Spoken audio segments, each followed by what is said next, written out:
Hello, ഇന്ന് നമ്മുടെ hair style ക്ലാസ്സിൻ്റെ ഡേ 2 ആണ് കേട്ടോ. അപ്പോൾ ഇന്ന് ലാസ്റ്റ് ഡേ ആയതുകൊണ്ട് തന്നെ നമുക്ക് ഒരുപാട് ഹെയർ സ്റ്റൈൽസ് പഠിക്കാനുണ്ട്.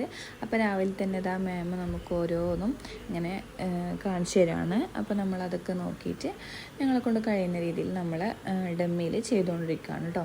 മാം എല്ലാ കാര്യങ്ങളും നല്ല ഡീറ്റെയിൽ ആയിട്ട് പറഞ്ഞു തരുന്നതുകൊണ്ട് തന്നെ നമുക്കിനിയിപ്പോൾ നമ്മുടെ ഒരു ബ്രൈഡ്സ് റെഫറൻസ് പിക്ക് അയച്ച് ഏത് റെഫറൻസ് പിക്ക് അയച്ചെന്നാലും നമുക്കത് ചെയ്യാനുള്ള കോൺഫിഡൻ്റ് ഉണ്ട്. കാരണം അതിനുള്ള ടെക്നിക്സും കാര്യങ്ങളൊക്കെ നമുക്ക് അവിടെ നിന്ന് പഠിപ്പിച്ചിട്ടുണ്ട്. വെറുതെ ഒരു ഹെയർ സ്റ്റൈൽ ഇങ്ങനെ പഠിപ്പിച്ചു തരല്ല, നമുക്ക് മാം എല്ലാ കാര്യങ്ങളും പഠിപ്പിച്ചു തരും കേട്ടോ. ഭയങ്കര ഹെൽപ്ഫുള്ളായിട്ടാണ് എനിക്ക് തോന്നിയത്. പിന്നെ ഡിഫറെൻറ്റ് ടൈപ്പിലുള്ള ബ്രെയ്ഡ്സ്, അതുപോലെ തന്നെ ബൺ ഹെയർ സ്റ്റൈൽസ്, പിന്നെ അതുപോലെ തന്നെ ഫ്രണ്ട് വേരിയേഷൻസൊക്കെ ഒരുപാട് variety types, flower settings, hair extensions ഒക്കെ ഒരുപാട് പഠിപ്പിച്ച് തന്നിട്ടുണ്ട്. എല്ലാ വീഡിയോസും ഇതിൽ ഉൾപ്പെടുത്താൻ പറ്റിയിട്ടില്ല, കാരണം നമുക്ക് 1 മിനിറ്റ് അല്ലേ ഉള്ളൂ. അപ്പോൾ അടുത്ത ഡേറ്റ് വീണ്ടും